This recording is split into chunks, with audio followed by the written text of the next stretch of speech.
trop hip-hop, trop rap. C'est-à-dire, musique. Voilà, voilà. Il y a le roi, toi, on a comme mon mais la chambre est différente. Chambre, c'est la chambre, mais les après, pas le même beat. Ça dit, si on bête ma casse, na brada, on va binopé. On se comprend, on a bêta et on. Ça dit, pour la raison, les années. Ceux qui parlent à Moussa Miki.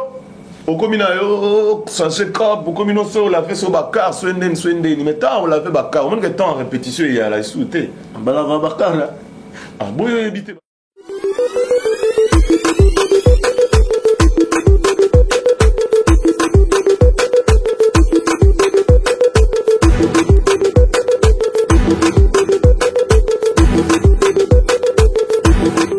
Mes chers téléspectateurs de Studio 7day TV, moi c'est votre ambassadeur de l'ambiance Moïse Tamouzi, et pourquoi pas aussi je tiens à saluer mon technicien magique, il s'agit de Nathan Bello.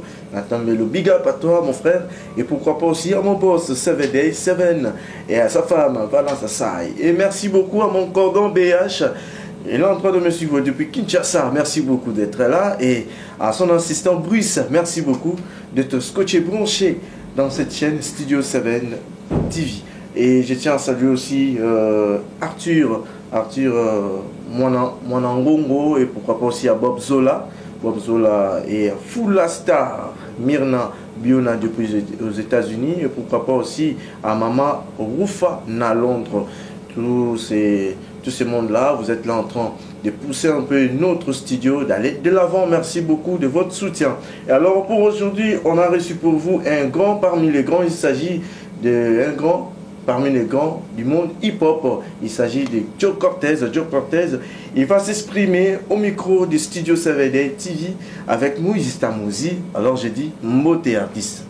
Mbote, grand prêtre et ambassadeur Moïse Tamouzi. Merci beaucoup Nani Moye, Narata Studio Nabiso. Plaisir à partager. Ouais. Joe Cortez, bateau Bolando Siko partout dans le monde. Ouais. Kinshasa, Awa, déjà confirmé mon mouké.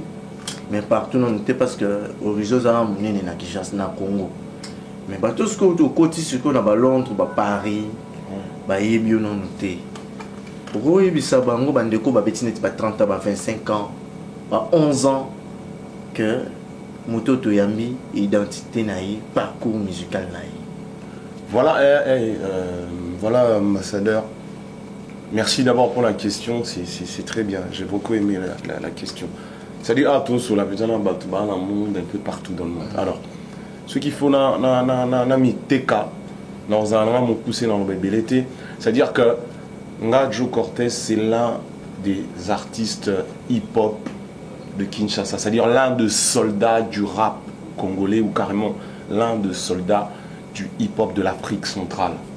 C'est-à-dire Cameroun, Brazza, Centrafrique, Bissau, Rwanda, Angola, Burundi, tout ça. C'est-à-dire que Tarabiso, toi, Congolais, Bissau, toi, tu as 9 frontières.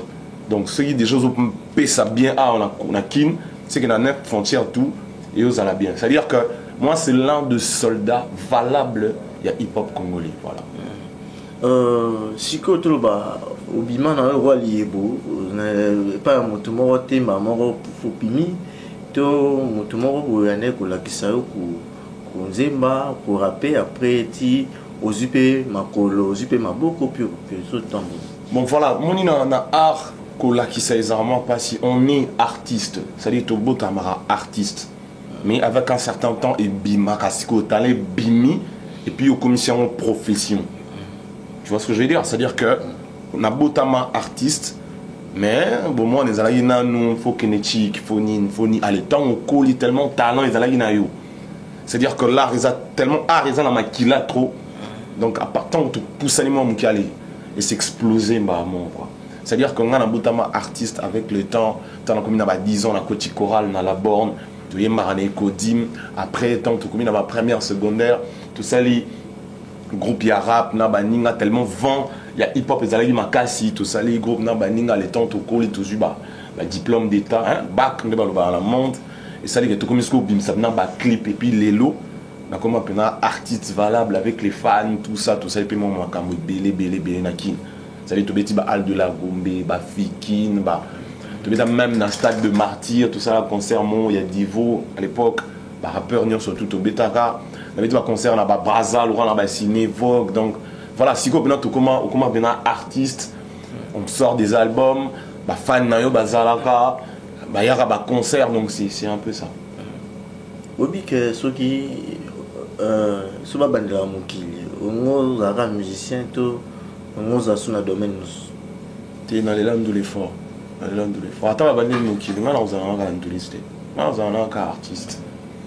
Au moins, c'est un monde qui permet à l'artiste de s'exprimer, Penza, quoi, tu vois. C'est-à-dire dans l'art, il y a une frontière, art et bon, c'est-à-dire dans l'art, tu es vraiment à l'aise. Attends, on va bandé les sous Mokili, dans ça va nzamba baxelanga et sous talent dans un peu sous artiste tout ça on se connaît là-bas moyen bien et belé ce mot qui les bandé l'ami parce que moyen bien trop tu vois ici à Kinshasa au Congo nous on se bat de nous-mêmes tu vois c'est-à-dire que biso monte au Bundaka pour la suicide na yo ça va promotion ça va son ça va clip na yo donc c'est un peu ça maintenant le cordon BH est bien très bien obi que au bayarate au botama artiste mena Congo au bayarate na comprendre bien té au bayarate vraiment vraiment artiste mena Congo au bayendeni nzamba tindio artiste si au botama na Congo parce que yo bayendeni ke boz bino yo moko nyoso tuni yo moko entata muninga kuna oyo do oleke na nyoso me abeti mo lo mo we entretien pe peli c'est pas peli mambo belé pe dans ta ba tour du monde mais yo beti combien d'années en musique 10 ans si carrière solo. T'as mon tabiti ba 2 ans maman 10 ans 10 mon tabiti tabe ba 2 ans libana peli pe ça ba tour du monde mais yo t'as ba 8 ans etikali non si ko hasard na vie à la raté nzamba ebi po ani alinga ka biso tozana kin tokemba pena na kin nzamba ebi po ani vous comprenez ça dit nzamba za muta ba hasard ti nzambe so lo biga yo faut na kin obeta na 10 ans ya carrière locale c'est-à-dire Afrique kaka na Congo nzamba ebi là musu succès wala so les questions na bota même place musu talent les gima kasi succès là musu na ngana betara 2 ans bokenda tourner moro boele musu ba kufi là musu pour kufi vous comprenez c'est-à-dire nga sala nzambe confiance et puis nga mo pe na mi sala confiance c'est-à-dire na mi benga soldat Joe Cortez soldat c'est-à-dire soldat là armé kate c'est-à-dire nga na mi benga soldat na état d'esprit c'est-à-dire un esprit dans un soldat dans un combattant un guerrier on a condamné à Nzambe te le roi Nzamba ndimai que tout beta tout à bas congolais tout beta rap on a Congo tout qui non de tout qui non y a pas de problème tout qui non toi non nous pena tout ça là nous temps pesam là vous comprenez mais tout qui quand des temps y a té pourtant ce tout qui y a pécaté ça dit biso tout rattraper des quand des temps yo osala ki camarade tona bat bayebani po yebana nandeni parce que bo yo musique no yebana kana ba ipeni bani ya solo tout ces missions tona ipeni te kasi bana ipeni ga bayebi na succès kuna o mo atata o kangamela macha dison pe bayeba oh ya solo déjà dans la émission dans le monde après tout ça émission toi en plein ville il y a Kinshasa parce que commune oyo tangi za pela musika na après tout ça émission mana côté kuna ba ocha papo ya mutu na ba siko yoka tant de beta na halle de la Gombe et à la balle côté na biso tan tant de beta na Fikine pardon maman ça no baye halle de la Gombe côté ba 2000 ba 2500 personnes na ba 2500 personnes ya ba ninga kaka na ipen ba oya et ça va non pe ya solo siko ndule ya tricage so sangisi bana quartier na bino bana quartier uche ba représentant na boya pe bon c'est que so sangisi bonga fona luele ba onsuna ba bis fona somela ba onsu ba bié so ngana na la ona te ngana la wengeti ngana wengeti bino tu botama bonga wengi na ba idea wengeti nande ni ngana hip hop moi je suis Swag, thune, gay, musique, son de calé remix. Le jeune millionnaire, Blati Joseph. Le boss Thierry Kabamba, Palmo Beach. Le crèche, Pascaline Zamouda. Mon vieux Gérard Toumba, MNS. Ouais, c'est l'artiste, Joe Cortez. Son de calé remix. La famille j'appelle Ben Mouteba, Kokito, Kissi Niembo, Dallas Bambokela. Claude Salé, Julien Liwa, Freddy Shimona, DJ Graal, c'est l'ambiance ce soir. Ambiance, c'est ça l'ambiance. Toutes les filles, les mets en l'air. Ambiance, tous les garçons, c'est ça l'ambiance. On y va, les mets en l'air. Ambiance, tout le monde, c'est ça. Tout le monde, tout le monde, tout le monde. Ambiance, on y va, c'est ça. Tout le monde, les mets en sans calé pour une bonne ambiance. C'est tout le monde, c'est le moment de couper. Ensemble, on va sauter, on va crier pour y arriver. Ce qui sert le système, faut l'enlever. Toujours l'esprit, loin de la peur. Des minuit jusqu'à 5 heures, ce qui te coince, vire ça de côté. Sujet de la tête jusqu'au 3e round. Faut pas se distancer. La livre ça coule en millions.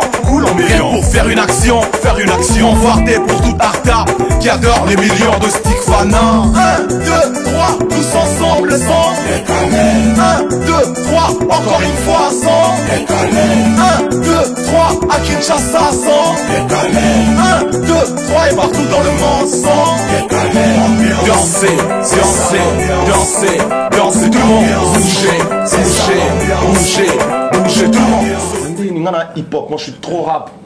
Ngana trop hip hop, ngana trop rap. C'est-à-dire na musique. Voilà. Il y a le roi, toi on a comme mon route. Mais la chambre est différente. Chambre bah c'est ça chambre mi baleza. Chambre bah parent pesa. Parce que yo chambre on est dans sous Gaïa, on a chambre on a sous dans mais toi on a comme moi. Vous comprenez? C'est-à-dire mentalité, bien tes culture wenge ngana la montée. Moi je suis très hip hop. Je suis vraiment très hip hop. Dans la place mon sous. Tu vois? Je suis artiste, hip-hop, j'avance selon ce que je fais et puis calmement. Moi, l'ami comme ça, camarade à Batouté. Batoundé, l'ami comme ça, camarade, il y a artiste pour, artiste, à aider la propagande, artiste, à aider la propagande. Quand Marshall Dixon pour venir en Alema. Tu l'as en Kangamate, c'est-à-dire Marshall Dixon, a passé Mota à Bruxelles. C'est-à-dire. Pas venir en Alima. Marshall Dixon a vu en Alima. Kakate. C'est-à-dire Marshall Dixon a mon grand frère nan. C'est-à-dire sur la biche sur la matiboué, la pigeon la putani naï. C'est-à-dire exactement comme Kangamate dans Zarana et Erto. Soit dans la kin dans Zarana. Dans la Kangamana était nga en fait nga elo on a sala bango ba betelanga maboko. Vous comprenez? C'est-à-dire que vous avez un grand succès, BH, un danger, coordonnant. Dans ce côté, on a Yaki, on a Yaki, on a Pépé, on a Black T. Il y a un moment où on a King, on a Sabatou. Terrain, on a envie de tout à Robetanae. Il y a un jeune, pas que là, il faut un toujours à Bakobo, il y a pas si. Toujours à Kuna. Petit, on passe du succès, au CP, non, moi. Démoni. Pas que là, il faut un UPA. Oui, super morceau. Super morceau. Mais on a enseigné à Ayebana, à Miteka. C'est-à-dire, on a bêta écrit encore en 2007. On a bimi pena TV face au moninga la leki. Ah, Joe Cortez, John Aimba tel nzembo. Vous comprenez? Parce que par exemple, on a besoin de. Et Betty le roi, il y a il y a Betty le roi, on a tel nzembo. Ah, il y a eu banana, habité. Pour baby Singapour, UPA, Migolo, j'étais. Mais si vous nga la bêta nzembo moro tété nga za artiste ya carrière nga za petit nzembo moro kaka nzembo soutien pour senga pour ya senga za banzembo banzembo ya bimsat nga bêta concert ba belé tu dis na ba 20 titres si continue ya petit bon yo kana go ça peut featuring na kingano nzembo no bêta opena na ndeni Nandi nizala mo Bachi Joe Cortez en concert batu bakoti ba winga ngalo beto nzembo batu.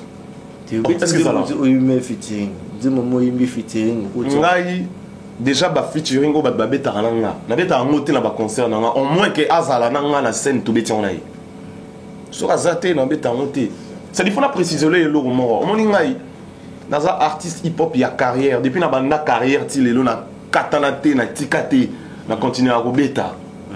Vous comprenez? Et puis, on a la prestation à Kinshasa presque tous les week-ends, vendredi, samedi, dimanche. Parce que bana ba katana. Belé, tu nga yi a wapona sa émission nga. Bana mikili, bana dans le monde, na ba notanga ba komba bat. Yo a témoin yo na kind. Yo a témoin yo na kind. Bana mai belé ba mela ba pe ma ba bunga. Misupe ba kinda ba mikili ba bunga. Si on a fait un temps avant comment on a bon. Tu es autant grand baba pire. Baba pire mais ba comprendre bango mon place bazar que eh obi Cortez mambal ba na raison là place Nazan on ta Cortez bien ngana vida na ngana Cortez a bagarre yo le moninga vida yo videte yo pas mais c'est ngana vida yo ngana bien sur l'émission te on a dit que Cortez makambo énergie ezali et puis studio zo salama ba projet que tu as fait tout ça là va te belé ça dit yo mo yebi ngana bosser dans ça studio nanga non ça sous ba studio mususu Cortez obi o monsieur pour côté qui fiti bokabwana boule bozayi mnemba boule tu na nani bozayi bino misatu na bandeko misatu Iceman Marciano ayo te tozali na boule te mutunda proposer biso idée parce que tant tout ça là qui est plaisir ça dit moni bon pour te dire aussi vraiment le moment ba fan na biso pe belé ba koli comprendre ba fan musu ya sika ba fan na no ba sala na banki oui nga ba masala belé ba docteur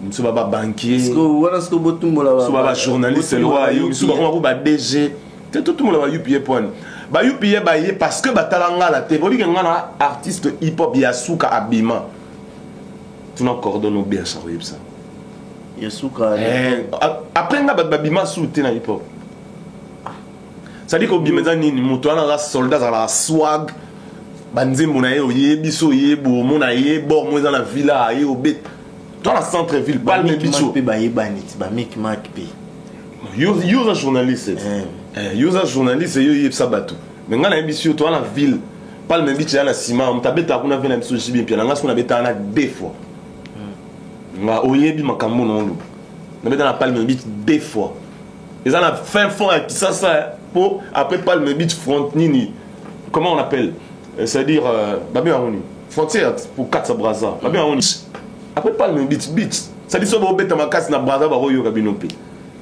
on se comprend ngasko ah on a bêta yango ça dépend na ozong eza nini ceux qui bala miso amike bon ba frère musu ba beti ba e to senga ba beta pe ba 10 ans ba beta pe ba 15 ans ba bimisa ka ba nzimbo beta kaka vous comprenez tamuzi na compte Facebook na ngana auto publier photo mon il y a lobiga na butu il y a cri encore il y a clip mon na ça en 2007 na tché na minute 200 300 j'aime na commentaire ba baole là poani soldat makambo mamlo mais dans ce bisayo ça dit muto avant na yo azoswana ya grand combattant ya rosaranate ya hip hop bana mikili baza ba masala nga ba esanga mais jozo ya poto te poani biso on a besoin yo ya poto tout ça mankam na sima ya nazo ya yozo banga poto te ba bigune mela batu yo ke kuna bo sayelo te oyepe aba oyebo sute okomo rappeler batu ba clip akala en fait poto zo mela bato balini poto mela bango c'est ce que je veux dire c'est à dire que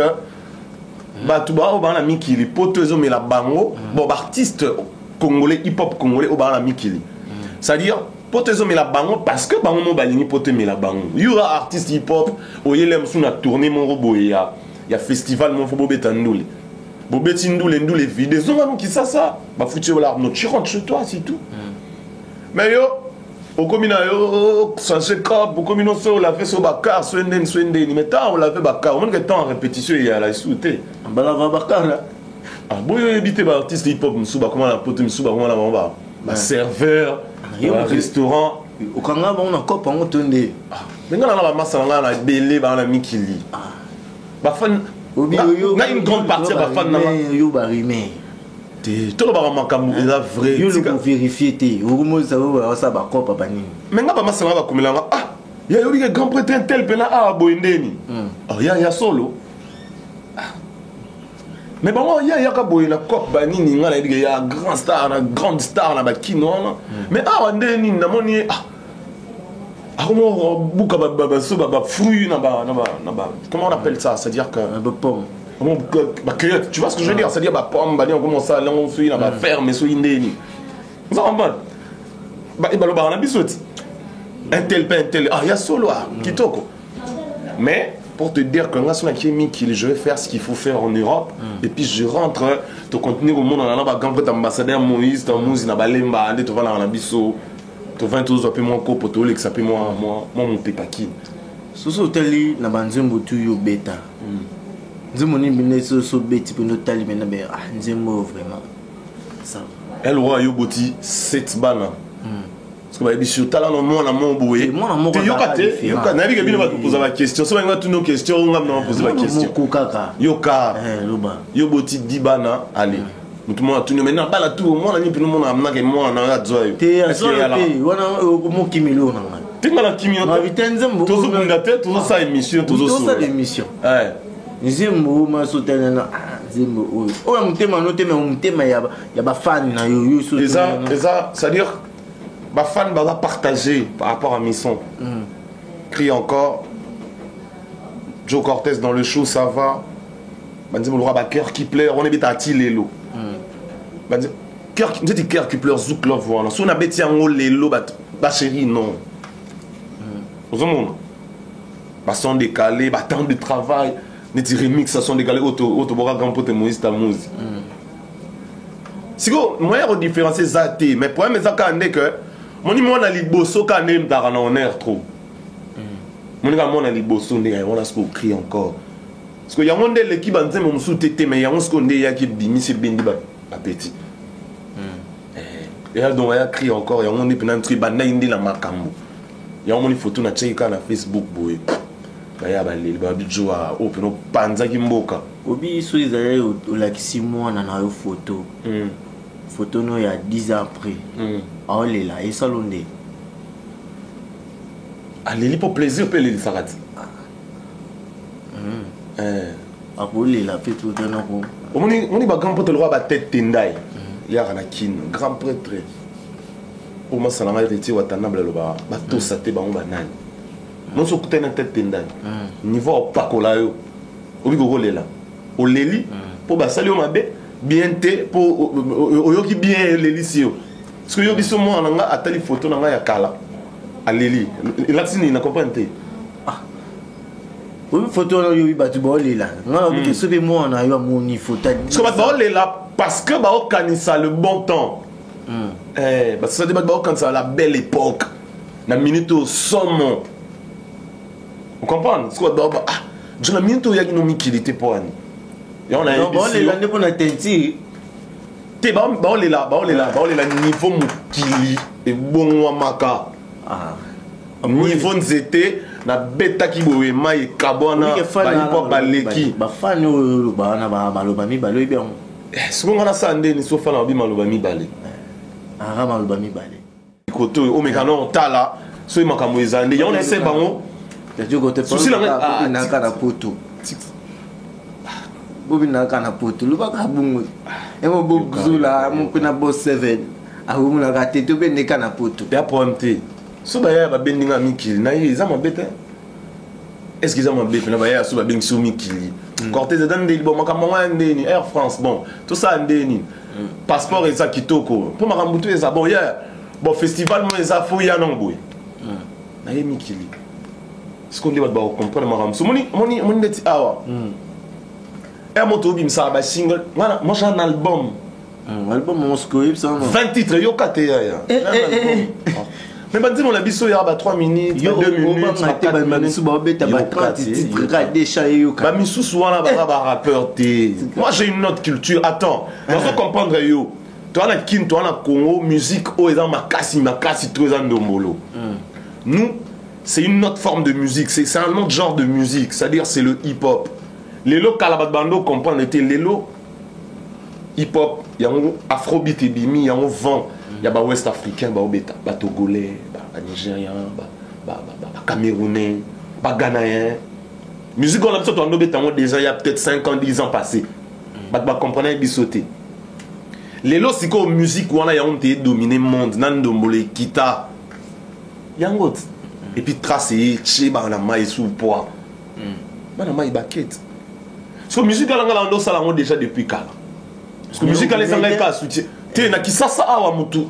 Na kisasa awa. Omoni ma mozolo bandeto se comprendre ti. Na kin. Artiste hip hop azali kolona nga zate tout na cordon na OBH. Ah yes ça out. Yo to ba yo leki Lexus. Il y a lekinga. Na zonk sika question boy. Dans Lexus na za na be voyage fort. Yo la voyage, yo la voyage. Obi bien à voyage à fort. Alors ça ni na voyage na. Ça que ta bande ngoni ba na poto pour même.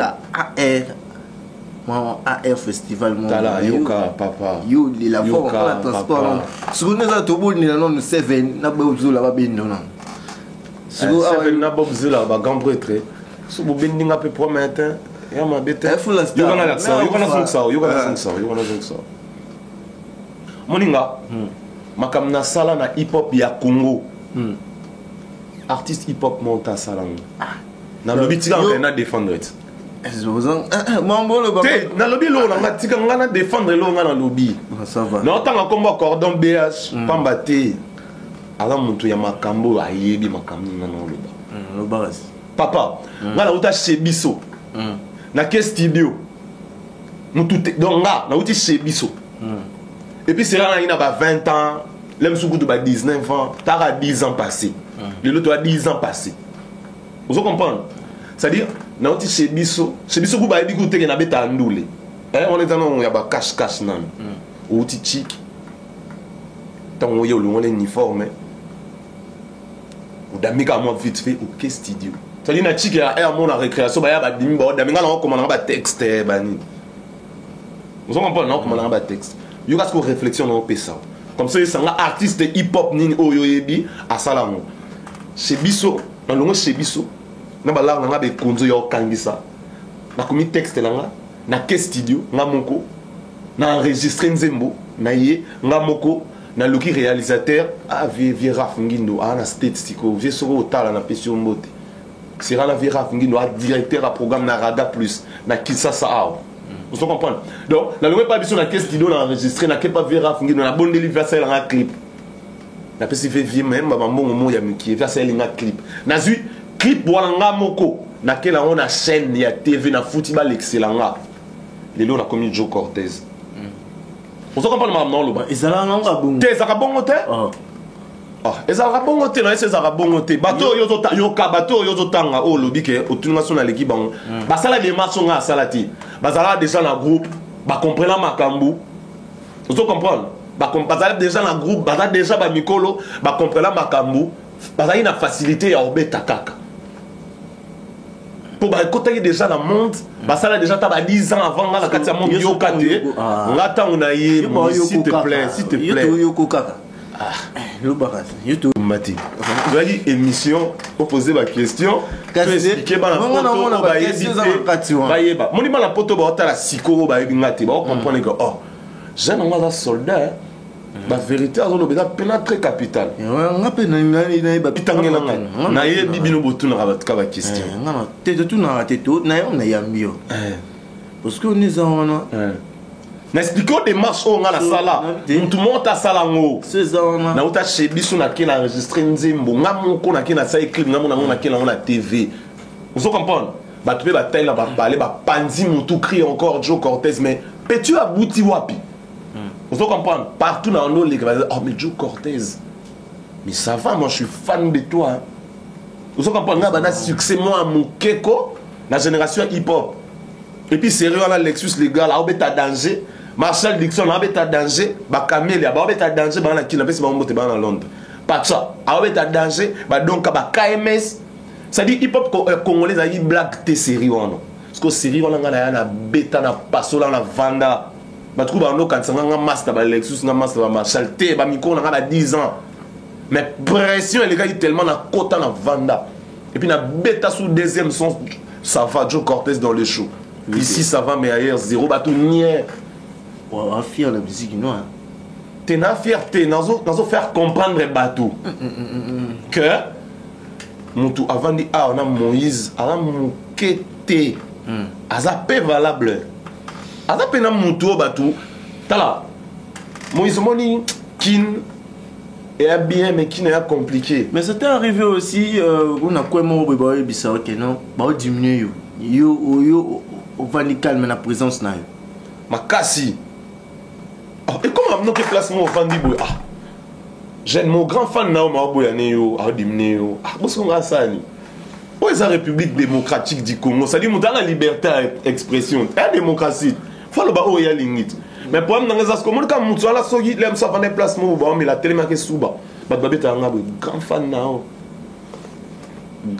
na yo vous comprenez ba pelon na grand fan na yo mais ça kin nga non ça ni je peux rien faire, c'est-à-dire bato baloba toujours que ça humble la vie et ça important il y a un monde biso to tia na biso na se tala nga na rasolem suna bimi pour nga bima na trotter mais soit à moi week-end mon par mois ta une fois suna bimi na bima rapena la mettre na tour sentir maintenant qu'il y a ville tu vois ce que je veux dire ce que randeni suna un placement lem suna vandi na kuta une lem suna ba frère ba baroza 10 lem so ibana tana mois de oh yo yebi mais 10 on a tenu so tigali ba yebi yo ya randeni artiste yaka to vanda yaka ko vanda tout kabola tamoko ce que ba concert na bino bobeta au 5 Sara et Konzo hein mon ba pesa kayo au 5 si après au loki jour mon année prochaine au beti tonné papa ta muzinga na Joe Cortez c'est-à-dire c'est vrai production musu yope oko chamono et ba production nyo surtout te ya carrière on a chamonté ba proposant ba production et belé tu vois ce que je veux dire, c'est-à-dire que va proposer aux productions bah que surtout Joe Cortez dans la fiche les gens ils vont venir tu vois ce que je veux dire, c'est-à-dire que nga ezate que il faut nga nacha et Konzo matangsa mbongo ti oh ça des littérature tantôt le producteur azate laxini et laxi yoka Moïse otuninga question na répondre baxi sous question sous rester on a repé ce pémaïle c'est-à-dire tantôt le producteur azate c'est-à-dire c'est des grands projets quoi enregistrer nzemoko ça clip na ko ya pas cordon belge cordon de na boro betala un clip ko attends on fout danger te mais na ko fout ata moi moké parce que problème na biso za nini neti na ngala ba moni ngande na boy niveau na nga aujourd'hui c'est des héritiers watanabe c'est des fabricats c'est tu vois tout ça est-ce que tout le monde a baya ya na ngamu na bande ba on mi sa ba projet na ba grand paquet comprendre c'est des soucis na ngande za na bimisa ba projet na ngana ba grand paquet tant que ça émission il y a mon envie bato bola ndo siko mesiko tout ce qui malembe moni bat bola na biso na besoin ya soutien na bango makasi pour bato bola na biso c'est des grands fans ya musique congolaise ya musique congolaise za bato ba edara bato siko bato ba aider bato c'est comme si il y a une émission il fallait zala capo bato ba comprendre que na Kinshasa bien na Congo ils ont une forme morte ya musique rumba ndombolote et la musique musu hip hop OP et vanda makasi mais ce que les artistes hip hop congolais to tekama makasi te libanda ba aventurer pe ba trop akemi kilola sandu la changer les copes tu vois producteur personne so nga chapa ka comprendre ba petit non pe ba aventurer ba massa bino bona pe ba aventurer ba o ba ya ba cha esprit te ba comment na mama mususu ça des soucis dans la moi déception puis dans ma musique ma cassité il y a tiba 10 ans il a kana kin c'est un grand potate bande ko c'est que non lande ko négoli la poto na ba concert belé il faut vraiment parce que yo kela on a né là tes potos là on est la poto il y a professionnel na engagé professionnel. C'est-à-dire tu vas en Europe pour faire le boulot. Boulot est sili. Parce qu'on en parle la pote ndeni. Il Gaïa. Tu dans ça sport trop. Tu as Gaïa te ndeni. Ngala mutu. Dans la discipline makasi. Dans les habilia les athées. Tu vois? Chaque dimanche na ki ma mbang makasi. Malgré kin parce que ce qui est potosko ils asco na ba norme ya ba sport ba salle ba gymnastique ya ba gymnastique quoi ba salon ya makasi ça ça dit ba coach pena baza makasi au moins émission to ça les émissions et les canabiso en Afrique c'est quand même yoka pardon à la clette yoka dans les là-bas les forts football dans les football les makasi au moins il faut pas comprendre que tout ça émission où il est dans le monde surtout tout ça émission na biso à kin tout tout ça là parce que faut pas comprendre que malgré ta biso mais que muto auto tala ana besoin ya awa pour tout ça ni makam en fait grand message de yango OK message clé ça que azana pour ça makam bino ne bona makam na maboko c'est ça non ça dit tout ba comme danger c'est très difficile na bité que ezalate mutu mo atikali na Afrique awa a pandi PJ mais na cop ndeti ya babiso boy, tu vois. Tout le monde a même footballeur, même nini, tu vois. C'est-à-dire équipe nationale, au sentir 23 joueurs, Chancel Mbemba, Masana Biso, Cédric Bakambo, Poto, Zakwani, Tisserand, Marcel, Jacques Magoma, Moulumba, Youssouf Moulumba. Tu es équipe n'arabe, tu es équipe n'arabe. Ce bateau, tu as 10 personnes au terrain. Tu as 10. Tu n'as pas parlé les amours passés, hein. Na hip hop parler tout tika la lem sous moi 3 4 pour toute cette équipe à 10 venez à passer. Bon 3 ce que ba petit bon ba jeune frère Oboya. C'est frère ba petit son mon ba benga biso ba yupi koto ba bengi. C'est-à-dire ça moi ba sélectionner on peut non les athées. C'est-à-dire faut mettre appeler moins trop à comprendre les joueurs à bêta moins trop. On a eu à convaincre non noté. Ça dit, il faut pas y aller trop. Gaz Fabulous a conféré à donc. Ah, comment on a comment on écoute na éviter mais on dit. Gaz Fabulous confrère non attaque artiste. Collègue. Confrère Arabino na journaliste. Donc collègue na yo. Yes connait azan. Ça dit faut pas bêta trop. On dit mais non té. T'es non dit mais non té et pas si bien. Mais ce qu'il faut après. Donc à convaincre yo ka Mouké. Kiti. Il y a Bétit. Il y a Bétit. Soit Bétit concert à un moment pendant 2 heures de temps. Dis-moi un peu battu. Yoka. Ce que Monica y est, on a Oyo, le bandiment battu. So il lobby à Tiki na rap. Net nga Bétit 10 ans la carrière boy. Net année Oyo boy. Ba son sou ebi ma yoka te Moïse. Net 10 ans la Bétit boy. Ba son sou ebi ma sou année Oyo. Au côté nga ndenge mo bien te so ba bi nga la côté mutu na côté mutu Bétit son mon ko. Obi o ma panga star abita ka plan mon ko iba siko lelo tout ça abunga obi jona na bi jona ka coréen du mo na ba coré bo quand il y a des gars ka moko kana moko obita rosa producteur et puis le bip bien nandimi son ane bima wapi et bima na state a coréen ma bim son na state et bima na ba condition tout est-ce que yo ça émission côté andima e kaka ke non ndeko obeti. Non, que c'est bien parti. Souci la bise zanini. Ah, comme on a soldat, comme on a grand bill là-bas, 2, 3, 4, 300, 5, 6. Voilà, on a 15 titres. Bah, clip, n'a bien, c'est ça, 10, 11 même, plus featuring. Vous comprenez? Ça dit, on a, dernièrement, on a eu tonton Jaco, et puis petit, on a mon yo. Action. Tonton Jaco, et puis quand on parle de Joe Cortez, c'est une marque, c'est-à-dire, nous là, t'as qu'à yebi, nous le bara yebi, voix na yo, genre la musique, non, yebi. Tu l'auras tout le temps, moindre thé, à mon kété. Bon, Joe Cortez, tout le monde chuté, tout le monde qui est Nasuka. Déjà? Oui, tout le monde qui est Nasuka. Jour, on a un comme émission. TV dans mon là. Tu souris moi, tout, mais il peut me donner le bio, et bien, mais regarde, nous avons fait un peu de question. C'était mini, mais il me donne le bio. Il me donne le bio trop. 100% maman yum to lobi. So fait ça ndeni. Quand on a tout na yo répondre, il y a un journaliste là. Ah tu vois, on va m'aller mettre. Oh mais yo tout ça journaliste, yo tout ni. A poser. Ah, les gens on de quoi là nous suko. Ah, est-ce qu'on a boulu sur que non? Non mais c'est scolaire, on a de quoi on a nani. Le ballon bien, tout temps là il bien. De quoi là on a poto, suko, na ba Londres, na ba États-Unis. C'est dit moni, on te le va bien. De quoi on a dit. Yokate, quand on a pété, on dit que monsieur Mossi là. Ça, ça peut bien. On a payé le gâteau. On va réclamer déjà. Nani? Monsieur Madeko. Yaza Mbogani.